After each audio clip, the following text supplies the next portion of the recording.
plaisir est pour moi de vous tenir compagnie dans les cadres de cette nouvelle session d'information sur votre chaîne. Madame, Messieurs, bienvenue. Ouvrant par cette nouvelle, le journaliste Stanis Boujakera est condamné de 6 mois de prison par le tribunal des grandes instances de Kinshasa-Gombe. Il est sommé aussi de payer une amende de 1 million de francs congolais. La sentence a été prononcée ce lundi 18 mars 2024. Il est condamné pour falsification et contrefaçon et faux en écriture, également 6 mois de prison assortis des circonstances atténuantes, signalant que accusé d'avoir refusé et diffusé une note de l'ANER qualifiée de fausse par les autorités qui imputaient la mort de l'ancien ministre des Transports, Chéribin Okende, au renseignement militaire. Les directeurs de publication adjoint d'actualité.cd et correspondant du Jeune Afrique va d'office quitter la prison centrale de Makala car ayant déjà passé les temps équivalents à sa peine en détention.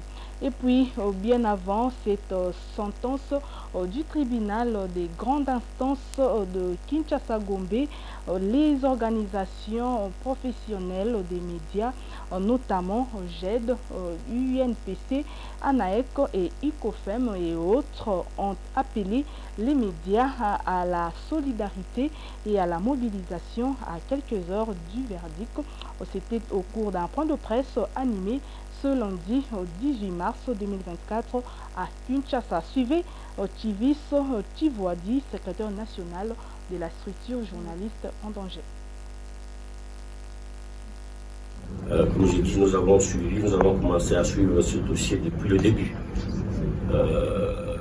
Les organisations ont plusieurs moyens d'action. Nous sommes des organisations d'alerte. Je crois que dès les premiers jours de son arrestation, c'est nous qui avons publié des communiqués pour dénoncer cette arrestation qui était effectivement à nos yeux arbitraire.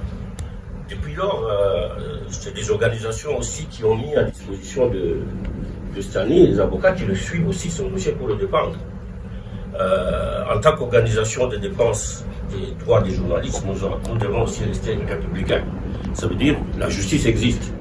La justice devait pouvoir faire aussi son travail, c'est-à-dire nous soutenons le journaliste pour qu'il démontre effectivement qu'il était innocent.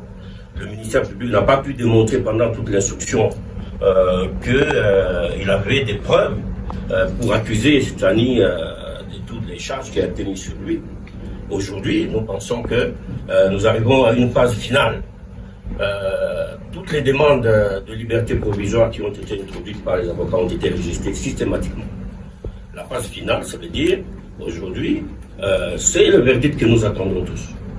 Et nous disons que puisqu'on n'a pas démontré depuis le début en quoi Stani était coupable de quoi que ce soit, puisqu'il apparaît aujourd'hui que son procès est éminemment politique, puisque au-delà de Stani, c'est toute la profession, c'est tous les journalistes qui sont visés. Vous avez entendu ce que j'ai dit.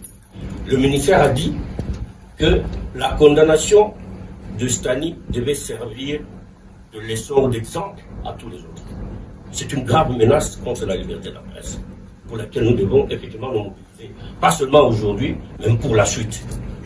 Parce que nous devons effectivement nous mobiliser, ça veut dire préserver nos espaces de liberté, parce que comme on l'a dit ici, ce qui est arrivé à Stani, qui arrive à Stani aujourd'hui, peut arriver à n'importe qui d'entre nous ici.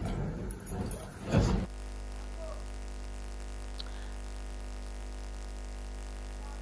Parlons de la relance des activités du programme sino-congolais. La cérémonie officielle a eu lieu ce lundi 18 mars 2024 à Kinshasa en présence de plusieurs personnalités. Le Premier ministre Jean-Michel Samalou Kondé a, dans son allocution, recommandé à chacun et à tous une détermination et un engagement fort en vue d'opérer le meilleur choix pour le bien du pays. Jean-Michel Samalou Kondé. C'est un grand honneur pour moi de prendre part ce jour à la cérémonie de la relance des activités du programme sino-congolais, ici au siège de l'agence de pilotage, de coordination et de suivi des conventions de collaboration signées entre la République démocratique du Congo et les partenaires privés. Comme vous l'avez constaté, ceci fait suite à l'avenant numéro 5 qui est l'aboutissement des négociations sur le programme sino-congolais dont la convention de collaboration a été signée depuis 2008 dans le but d'assurer la reconstruction des infrastructures dans notre pays par la valorisation des ressources naturelles. C'est ici le lieu, comme ça a été dit plus tôt, de saluer la vision clairvoyante de son Excellence Monsieur le Président de la République, le chef de l'État, Félix Antoine Tshisekedi Tshilombo, dont l'implication personnelle nous a conduit à cet accord. Et si lui, qui est l'artisan, donne le ton par la vision, le gouvernement, lui, s'exécute pour matérialiser cette vision et il utilise tous ses bras séculiers ici présents. Et tout à fait autre chose, début ce lundi 18 mars 2024, des nouvelles consultations entre l'informateur Augustin Kabouya et les leaders de partis politiques membres de l'Union sacrée faisant la majorité parlementaire. Cette nouvelle consultation permettra à l'informateur Augustin Kabouya de remettre au chef de l'État un rapport qui facilitera la formation du prochain gouvernement. Francis Aouka. L'étape des contentieux électoraux étant donc close, Augustin Kabouya, dès ce lundi 18 mars, enfile de chef le tablier afin de parachever sa mission d'informateur en complétant son rapport des éléments structurants destinés à faciliter la conclusion d'accords de gouvernement entre les membres de la coalition majoritaire tel que souhaité par le chef de l'État, Félix Antoine Tshisekedi Tshilombo. Pour cette seconde partie de sa mission, l'informateur convie les responsables des partis et regroupements politiques de la coalition majoritaire à se présenter à son bureau de travail 6, le numéro 3, avenue Révolution dans la commune de la Gombe. Je cite. Ainsi, les responsables des partis et regroupements politiques formellement identifiés de la coalition majoritaire sont conviés à se présenter à partir du lundi 18 mars 2024 au bureau de l'informateur 6-3, avenue Révolution, quartier Sosimat, commune de la Gombe à Kinshasa. Fin de citation. À rappeler que la mission de l'informateur avait été reconduite par le président de la République le 26 février dernier.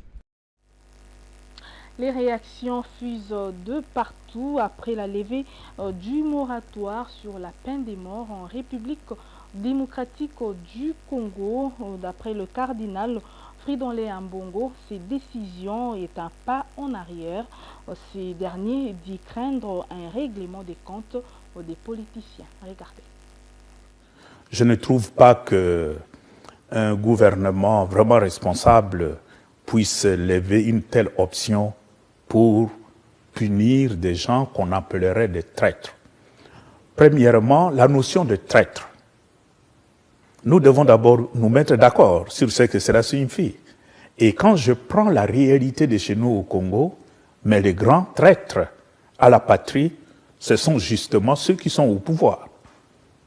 Dès lors qu'ils ne servent pas l'intérêt du peuple, mais c'est eux qu'on doit commencer à considérer comme des traîtres, parce qu'ils n'assument pas le rôle pour lequel ils ont reçu des charges, c'est-à-dire service à la population. Je ne souhaiterais pas qu'on profite d'une notion floue de traître pour des règlements des comptes sur le plan politique. Dans le même chapitre de la levée du moratoire sur l'exécution de la peine de mort en République démocratique du Congo, l'Union européenne également déplore le rétablissement de cette peine dans un communiqué publié ce lundi 18 mars 2024, dont une copie est parvenue à votre rédaction. L'Union européenne réaffirme son opposition ferme et sans équivoque au recours à cette peine.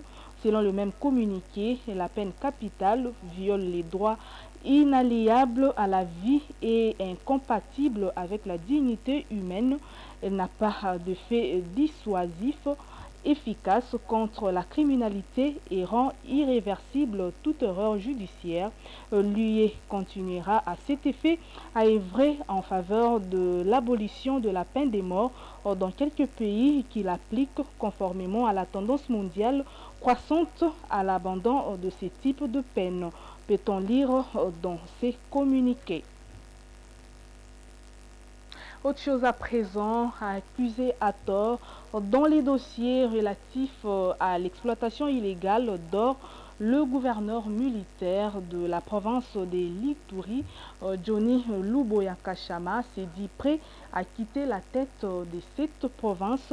Dans une vidéo devenue virale sur les réseaux sociaux, le gouverneur militaire dénonce les multiples menaces sur sa ferme décision contre l'exploitation illégale de l'or qui regorge cette partie du pays. Regardez.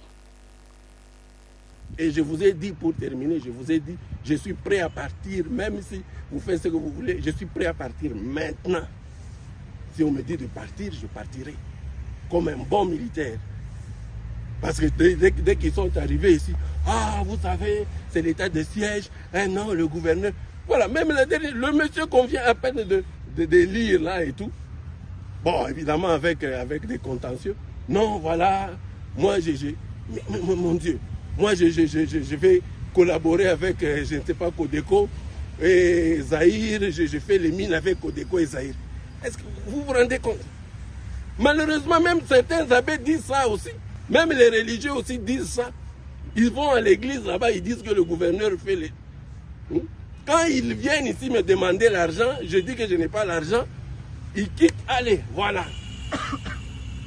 Maintenant, je vais aller même plus loin, comme ça, pour qu'ils entendent maintenant.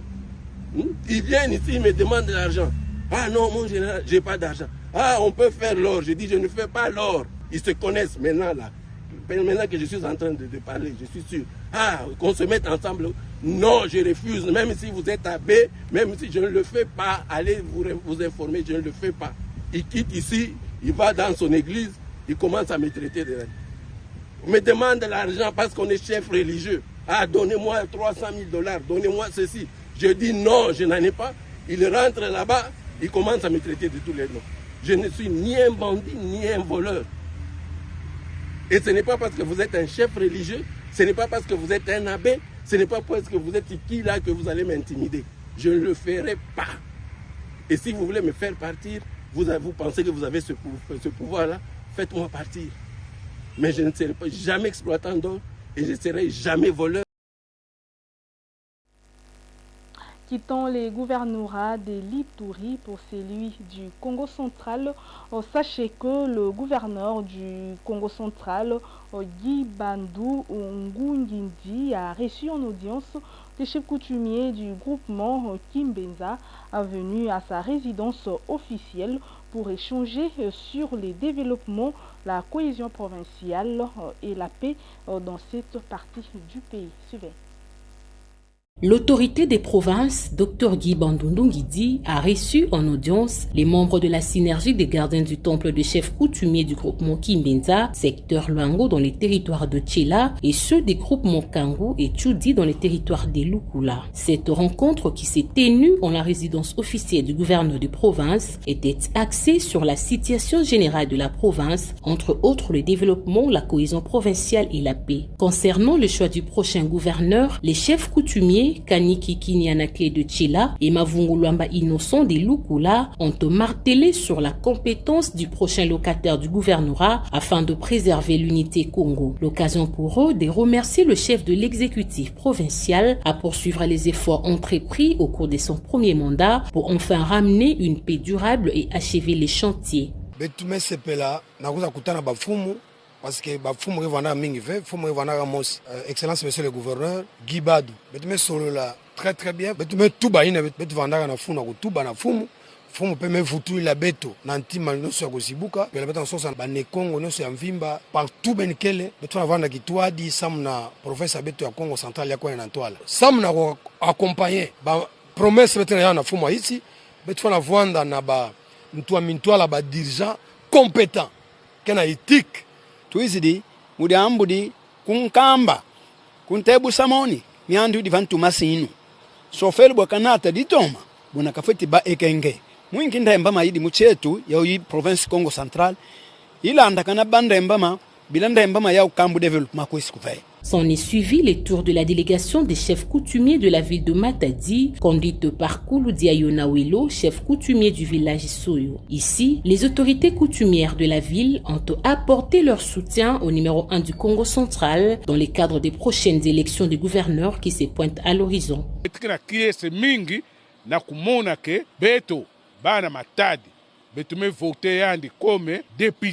Parce que voanda na place inane ngele na sala kima mosive inane et demi. Donc ya una betume kuza betume ngla se amisandi betu zona ani vutuka gouverneur samu ani mansa bisalu nandi yai ya Congo central ya kuma kitoko. À noter que la délégation des chefs coutumiers de Matadi était composée de Matundu Vita Jean-Marie du village Luango, celui de Kinzaou, Toussamba Katendi et Parlons de cet écoulement ce lundi 18 mars 2024 d'un immeuble de 5 étages en construction vers le rond-point Safricas dans la commune de la Gombe en face du centre hospitalier médecin de nuit. D'après certains spécialistes qui ont réagi sur cet incident, les études géotechniques et des fondations n'ont pas été bien faites en amont ou auraient été mal exécuté. Parlons sport pour clôturer cette édition du journal. Les athlètes congolais défendent valablement les drapeaux de la République démocratique du Congo aux 13e Jeux africains qui se déroulent à Accra. Les Léopards handball messieurs ont battu le Black Star de Ghana 33 à 20. Même chose pour le pugiste qui ont reçu leur entrée en lice. La RDC compte désormais 4 médailles et pourrait en gagner d'autres en handball et boxe qui ont fait des résultats positifs. Suivez. C'est une ambiance électrique qui a émaillé le match République démocratique du Congo. Ghana au complexe sportif Borteyman d'Accra au Ghana. Dans ce match, la RDC a bien négocié sa deuxième sortie aux 13e Jeux africains. Les hommes de Francis Tozolana sont venus à bout de gagner sur le score des 33-21. Déjà en première mi-temps, le drapeau congolais flottait plus haut que celui du pays hôte.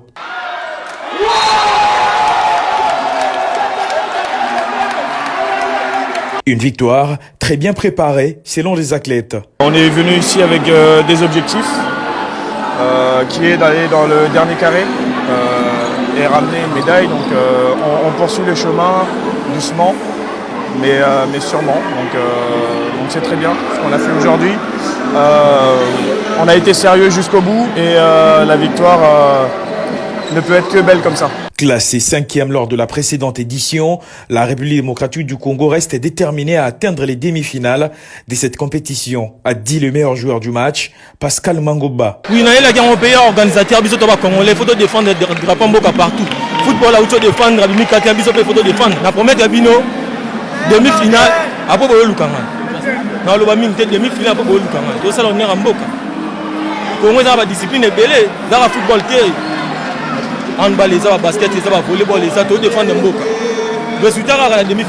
Qualifié au prochain tour, le Fauve congolais joueront contre le Kenya dans un match de classement.